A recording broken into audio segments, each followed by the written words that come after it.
Ya, minggu lalu kita sempat masuk tapi kemudian gagal karena ada masalah di komputer saya sehingga presentasinya tidak berjalan. Ya, materi itu adalah implementasi eh, database ya. Jadi maksudnya setelah kita melakukan perancangan, ya, mengumpulkan data, kemudian kita melakukan perancangan, fungsi-fungsi apa saja yang harus dipenuhi sesuai dengan request, kemudian kita berikan kemampuan-kemampuan lebih, ya, tools-tools untuk memberdayakan fungsi-fungsi tadi, gitu ya. Setelah kita rancang tadi, kemudian kita terapkan ke dalam program kan ya. Ada kalanya kalau kita membangun perangkat lunak memang waktunya harus cepat gitu ya. Kita nggak bisa lama-lama gitu ya. Di dalam industri demikian juga ya. Jadi begitu kita jalankan, kita nggak bisa lama-lama. Kita sepakati bersama ya kontraknya, langsung dikerjakan gitu ya, langsung dikerjakan dan nggak bisa lama-lama. Biasanya klien itu akan minta sama seperti kita pada umumnya ya, klien kalau minta itu ingin cepat gitu ya, ingin cepat. Dan bagi kita kadang nggak masuk akal, waduh gitu ya, kita kadang mungkin pikir waduh gitu, kok bisa lama kok bisa cepat betul, bayangin aja gitu ya. Ya, saya sudah berikan videonya ya, videonya tentang sistem ya, sistem tersebut. Nah, ini salah satu contoh kemarin ya, saya menggunakan ini apa namanya, ini app Kini. App Kini ini aplikasi yang disediakan oleh pengembang untuk kita orang-orang yang ingin cepat membuat aplikasi ya, tanpa harus ribet melakukan pengkodean, tanpa harus ribet melakukan pengkodean.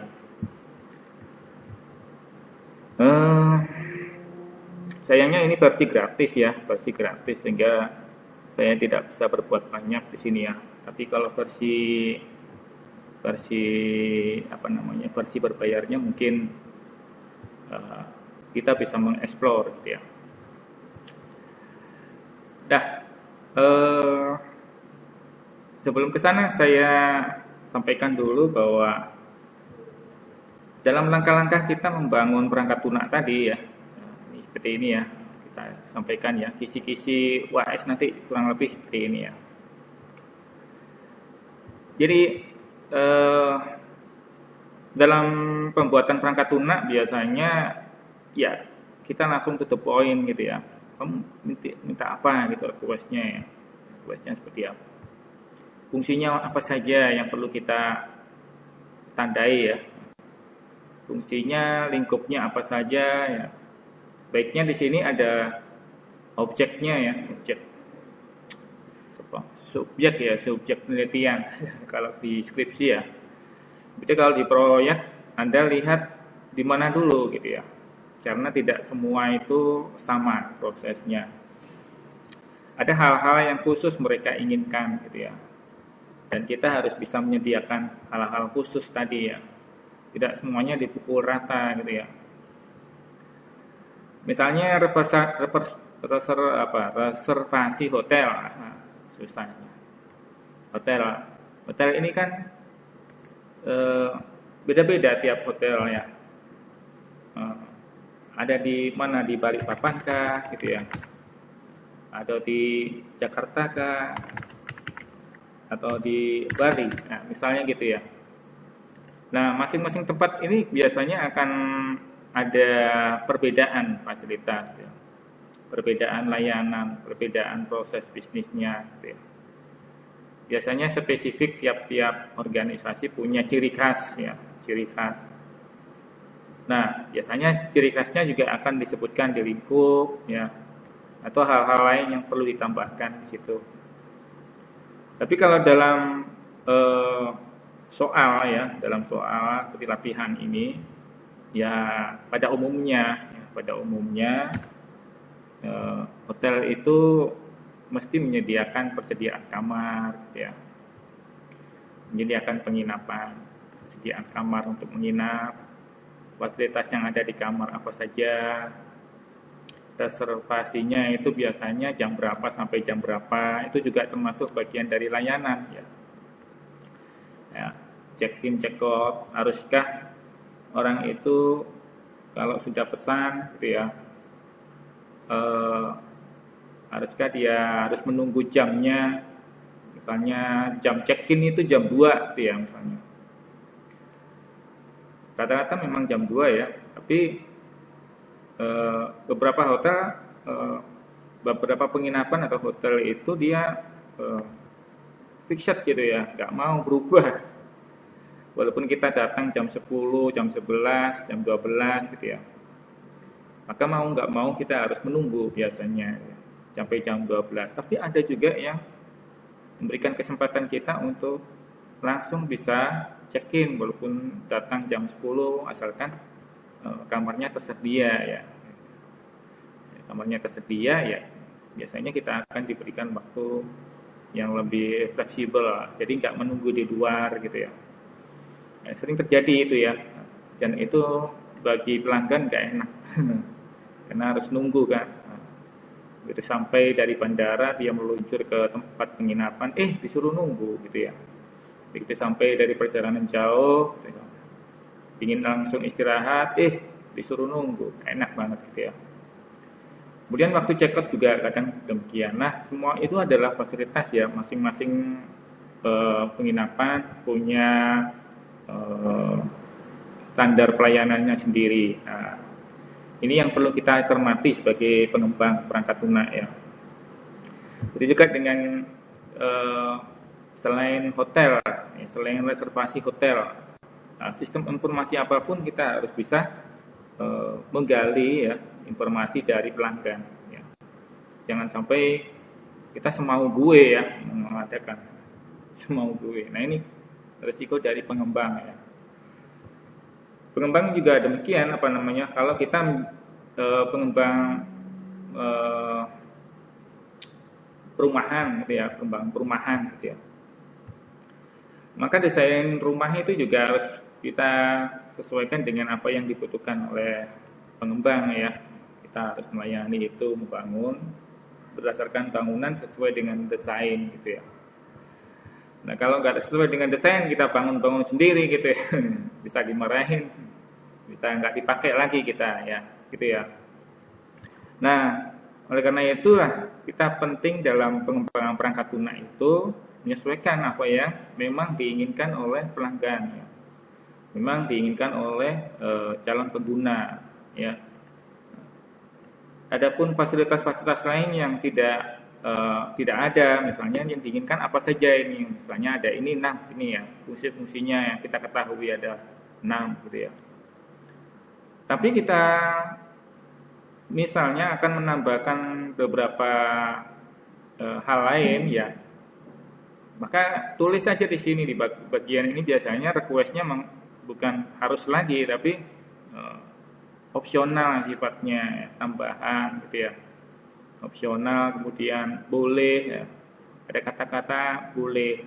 Biasanya kata-kata boleh itu boleh ditambahkan atau tidak. Jadi opsional lah. Kalau opsional itu lebih di atasnya lagi. Jadi ada prioritas gitu ya. Prioritas pertama itu biasanya ya harus ini ya, wajib gitu ya. Nah, ini artinya yang dikehendaki oleh klien. Kalau misalnya sistem boleh ini ya, ini berarti prioritas ketiga ya. Nah, ketiga. Boleh atau bisa gitu ya.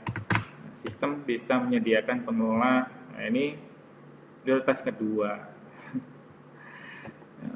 Jadi ada kata-kata yang memang harus kita cermati juga ya. Nah, gitu ya.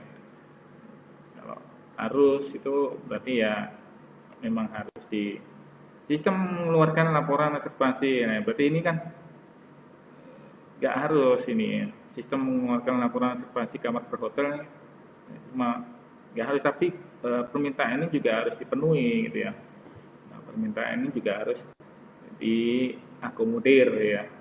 Jangan sampai apa namanya kita membuat wawancara menggali data dari mereka, tapi data-data itu kita abaikan. Ini oleh mereka malah bisa nggak sesuai nantinya, tidak sesuai. Nah, kemudian biasanya juga ya ini request seperti ini hanya bisa diberikan oleh pelanggan yang mengerti tentang software kebutuhan. Jadi mereka sebelum request ya kepada pelanggan, mereka akan mengkaji dulu siapa sih kontraktornya gitu ya, yang apa namanya punya nama di sini, punya bendera di sini, sering portofolionya banyak gitu ya. Nah, biasanya gitu mereka akan memanggil tim IT mereka, tim IT-nya mereka. Sekarang IT itu hampir ada di mana-mana ya, hampir ada di mana-mana. Nah, setelah diskusi biasanya mereka akan memutuskan ini saya mau. Jadi ada banyak alternatif kontraktor, pengembang seperti Anda ya, pengembang perangkat lunak. Jadi mereka punya timnya sendiri dan mereka memilih mana yang perlu dikontrak ya, dikontrak untuk mengerjakan sistem gitu ya. Biasanya gitu. Nah, setelah dipilih, setelah melakukan kajian, maka mereka memilih salah satunya dan kontrak itu dijalankan, ya, kontraknya dijalankan dan ya diskusi-diskusi. Nah, biasanya di sini kita sudah punya pelanggan ini sudah punya apa saja yang perlu diselesaikan, ya, apa saja yang perlu disediakan dan penumpang itu harus menyediakan. Nah, kurang lebih ya 6 ini kurang lebih. Tentu saja sedikit sekali, ya. Tentu saja sedikit sekali. Ini kan soal ya. Nah, kurang lebih seperti ini. Kemudian ada input, ada proses, ada output ya. Nah, kurang lebih inilah yang biasanya ada ya. Kalau Anda mau skripsi misalnya juga demikian, atau KP ya, KP.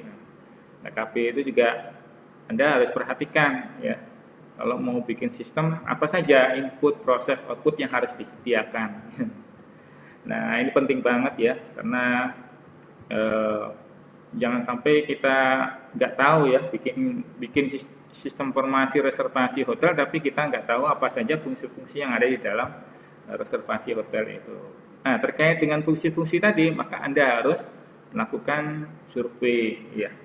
Survei menggali data ya. Menggali data apa?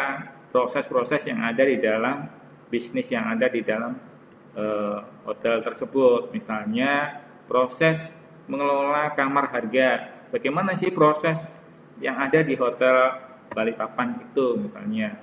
Mengelola kamar dan harga itu gimana sih gitu ya. Oh, kita kan cuma pasang aja di Traveloka misalnya. Ya, itu untuk orang lain ya, Traveloka. Tapi kan bisa jadi tiap hotel atau penginapan tadi punya sistem sendiri ya. Punya sistem sendiri yang kalau sistem itu juga melayani pelanggan langsung gitu ya. Tapi dengan harga yang kompetitif gitu ya. Bisa jadi lebih murah ya. Bisa jadi tanpa diskon. Ada diskon, ada benefit lain ya. Ada kalau di TikTok itu namanya gift ya. Ada giftnya dan lain sebagainya. Ini kan penting juga ya. Bisa jadi seperti itu ya. Jadi proses bisnisnya ini yang perlu Anda gali ya. proses bisnis mengelola pelanggan. Pelanggan ini tidak hanya sekedar datanya dikelola ya, tapi perusahaan kadang memberikan loyalitas gitu ya, memberikan hadiah kepada pelanggan gitu ya, memberikan macam-macam lah benefit kepada pelanggan. Contoh banyak sekali ya sekarang ini ya. Misalnya yang sering itu lewat handphone ya, HP ya. Beberapa kali saya dapat kiriman tentang menjadi pelanggan ini, maka Bapak menjadi ini gitu ya. Nah, gitu ya. Salah satunya ya ada Telkom ya, Telkomsel atau mana itu ya. Biasanya kirim-kirim gitu ya. Itu salah satunya. Selain itu juga ada beberapa ya. Nah, tergantung kita yang jadi pelanggan. Pelanggan setia. Nah, pelanggan setianya itu maka ada penghargaan khusus gitu ya.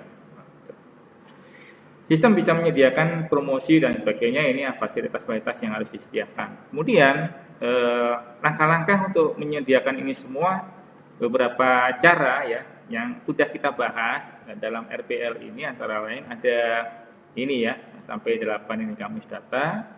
Kemudian yang terakhir adalah membuat PDM. Apa itu PDM? Physical ya. Physical data model. Physical data model ini sudah jadi database ya, kita merancang itu sudah langsung jadi database gitu ya. Dan ini penting banget ya, ini penting banget physical data model ini. Jadi dengan physical data model maka kita langsung bisa meng-create ya, create tabel tadi dan men-generate ya menjadi sebuah aplikasi ya. Nah, buatlah aplikasinya. Wah, langsung jadi aplikasi ya. Tapi tentu saja ini banyak cara ya, banyak cara.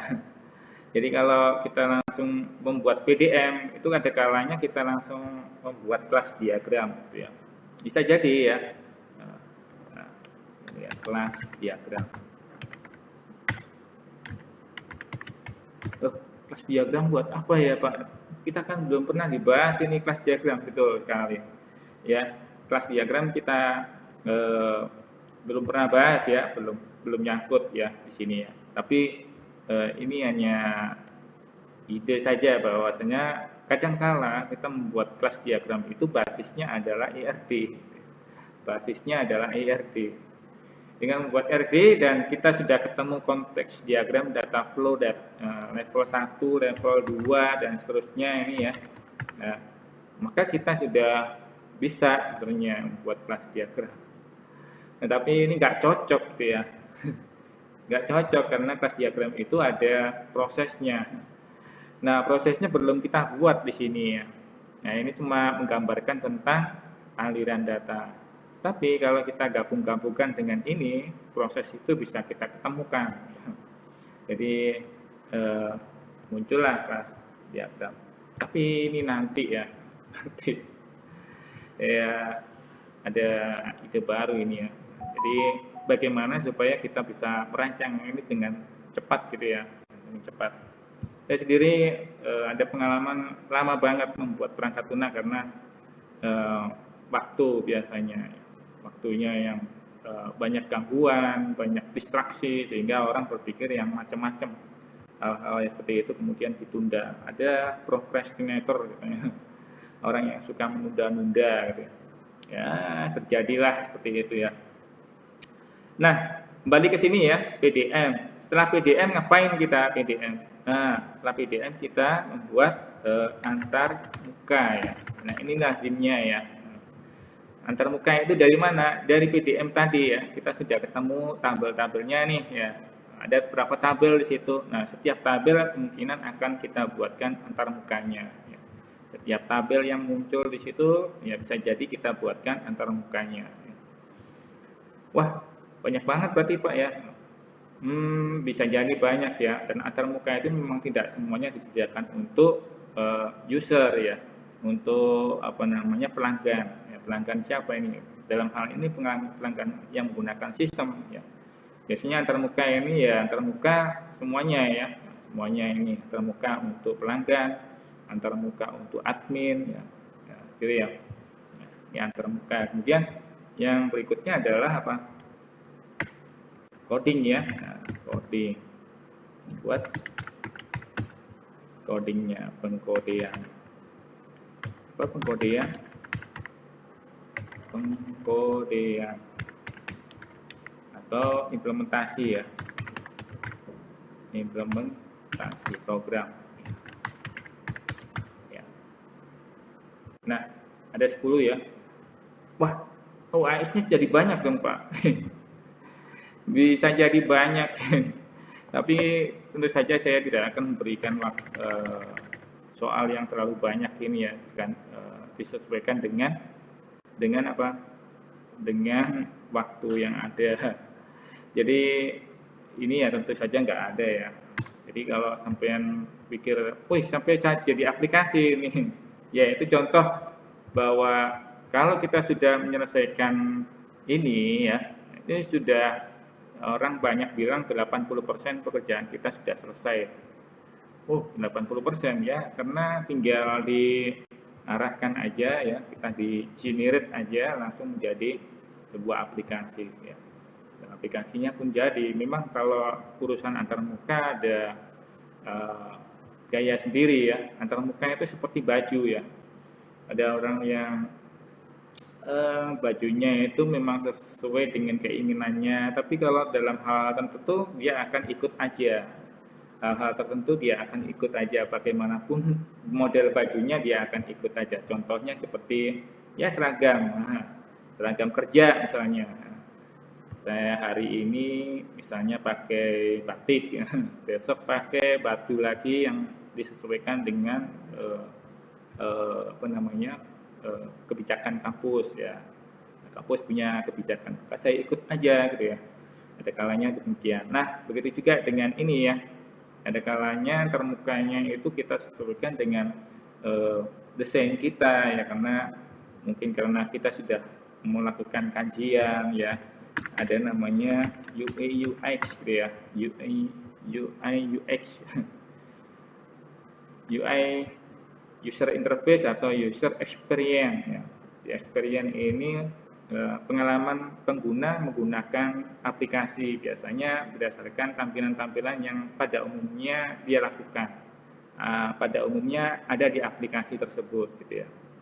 Misalnya nih Anda sering lihat ini ya, apa namanya, berlangganan ya, langganan e-commerce ya.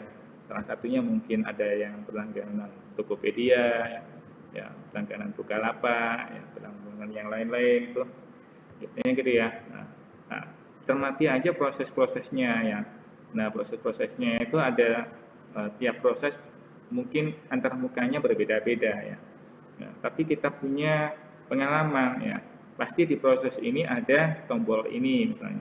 Pasti setelah kita masukkan pembayaran ada diskon. Pasti setelah ini ada ini dan sebagainya. Nah, yang berbeda adalah proses-proses itu bisa jadi nanti akan sedikit perbedaan ya. Misalnya di e-commerce lain itu biasanya disediakan begitu kita membayar langsung check out gitu ya.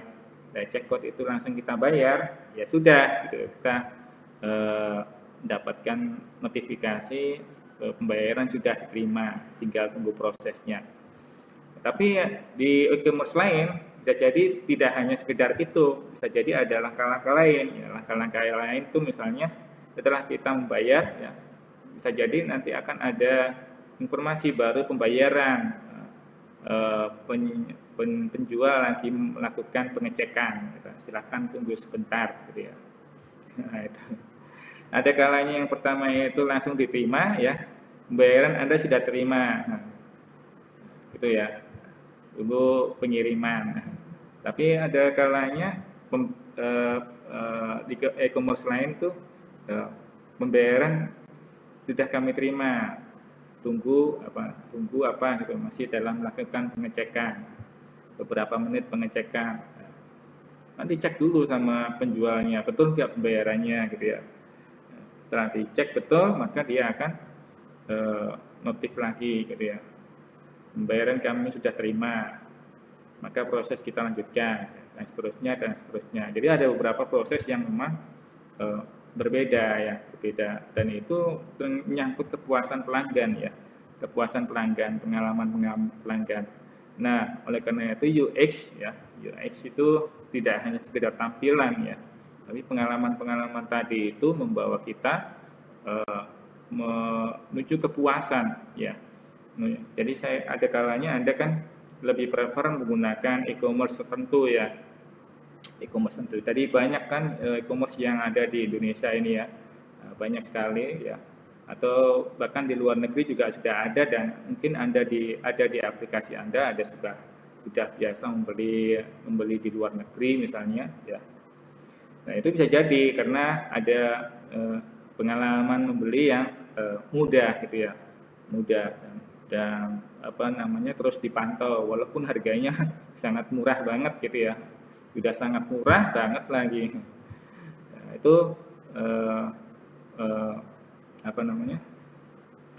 bisa jadi karena pengalaman tadi ini ya, pengalaman. Jadi UX ini penting banget sekarang ini ya.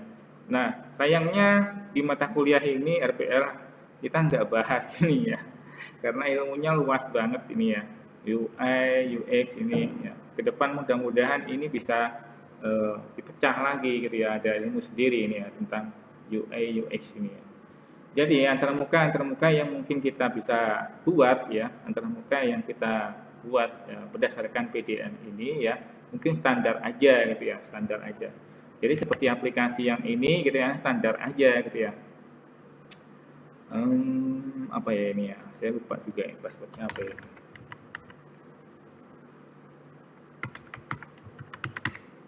Oh ini ya, bukan ya, admin ya. Ya, kita coba ya. Nah, kurang lebih tampilannya mau standar aja gini. Jadi kayak gini-gini ya. Ini CRUD ya, CRUD. Ya, CRUD-nya juga gampang banget gitu ya, gampang banget. Misalnya kita klik gini, dia langsung tampilannya juga standar banget gitu ya. Tapi fungsi-fungsi yang kita miliki di sini banyak gitu ya, fungsi-fungsinya juga lumayan ya, bisa di copy gitu ya, set copy misalnya, saya copy ya, ini ada error, ada sunset ini berdasarkan ini ya, tapi ID-nya mungkin sama ini ya, harus dibedakan. Jadi misalnya ID-nya ini saya ganti 5, jadi copy, apa yang terjadi? Oh bisa ya ternyata ya, jadi ini ada error kalau ID-nya sama, misalnya gitu ya. Ini menunjukkan bahwa program berjalan gitu ya. Nah ini juga. Kemudian print preview. Nah print preview ini juga sudah ada muncul antarmuka print-printan, hasil print reportnya ya, langsung bisa dicetak. Nah, ini gampang banget ya. Ini videonya sudah ada di pertemuan sebelumnya ya. Nah ini yang sini ya, kemarin ya. Silahkan diikuti di sini prosesnya mulai dari awal sampai akhir sehingga muncul aplikasi seperti ini ya. Nah ini ya, ini untuk admin area juga lumayan biasa ya, ada banyak aktivitas yang kalau kita lakukan aktivitas di dalam aplikasi tersebut maka dicatat oleh sistem, biasanya dicatat, dan bayangin kalau banyak ribuan gitu ya, ratusan ribu pengguna e-commerce gitu ya, maka ratusan aktivitas itu tadi dicatat gitu ya, dan kemudian juga ada AI-nya Pak.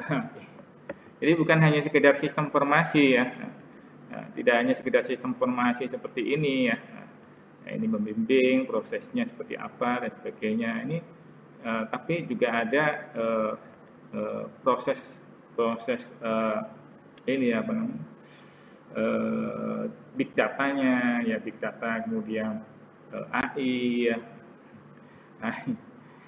AI itu apa, kayak kecerdasan artifisial ini penting banget sekarang ini ya. Kecerdasan artifisial itu untuk melihat aktivitas kita apa sih yang sering dibuka-buka oleh pelanggan itu gitu ya, dia baca di situ sistemnya, kemudian karena Anda sering buka-buka itu maka dia akan memberikan rekomendasi ya, berupa iklan gitu ya, iklan yang sesuai dengan apa yang Anda cari ya, Anda sering buka-buka itu ya.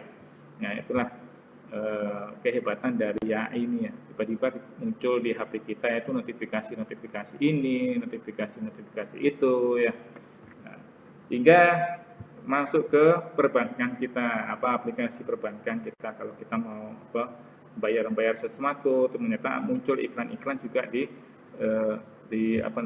aplikasi perbankan kita. Pokoknya semuanya hampir terbaca gitu ya. Dan kita tidak menyadari privasi kita juga masuk di dalamnya gitu ya.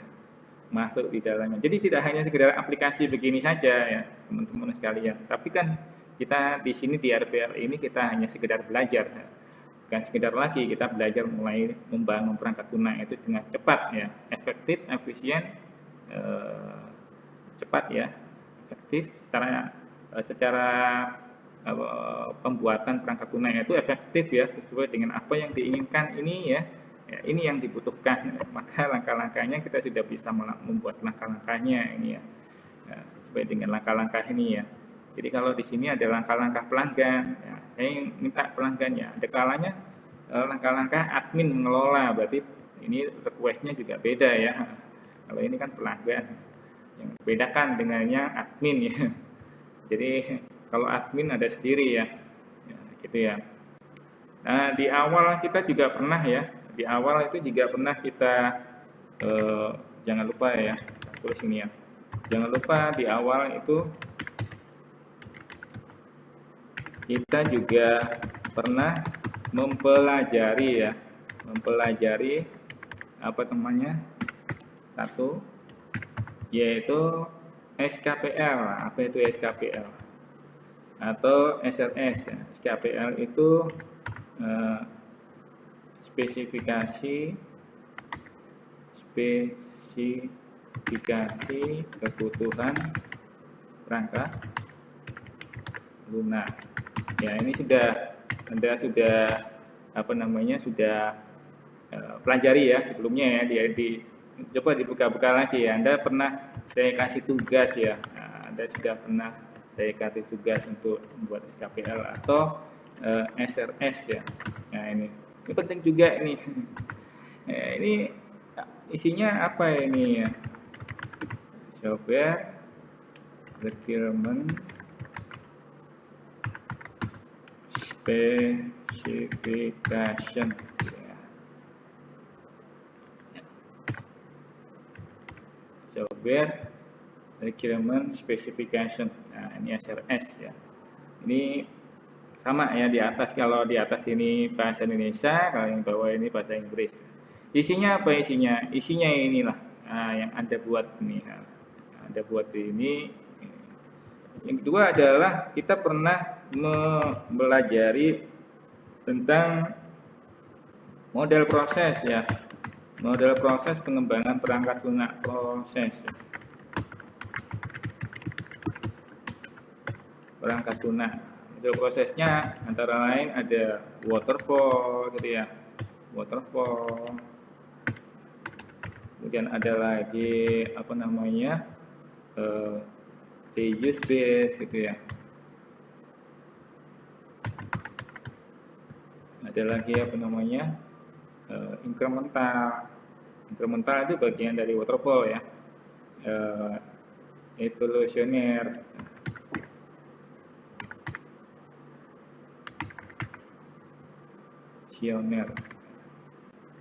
Ada lagi formal system ini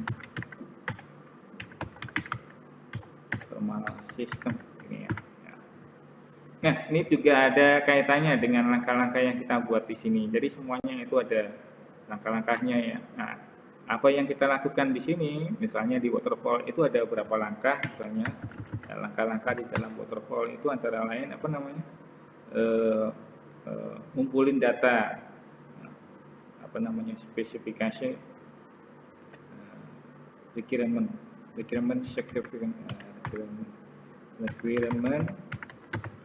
specification,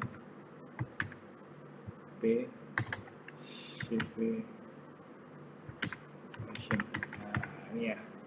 Yang kedua apa? Yang kedua adalah analisis dan desain. 3 apa? Implementation. 3 ada integration. 4 ada crafting.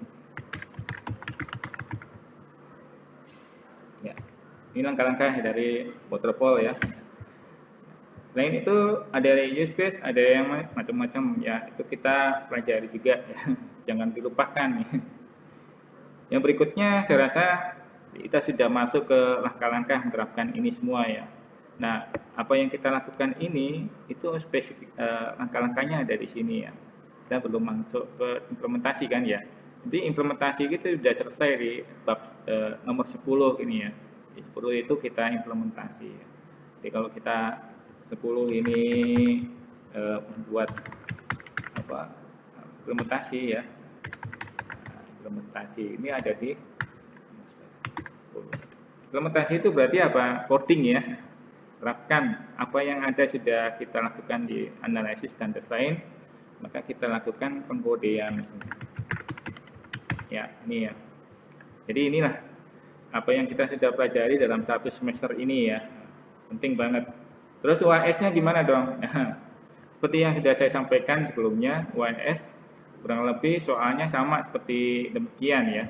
Sama seperti UTS dan jawabannya pertanyaannya sampai di sini ya, sampai 9.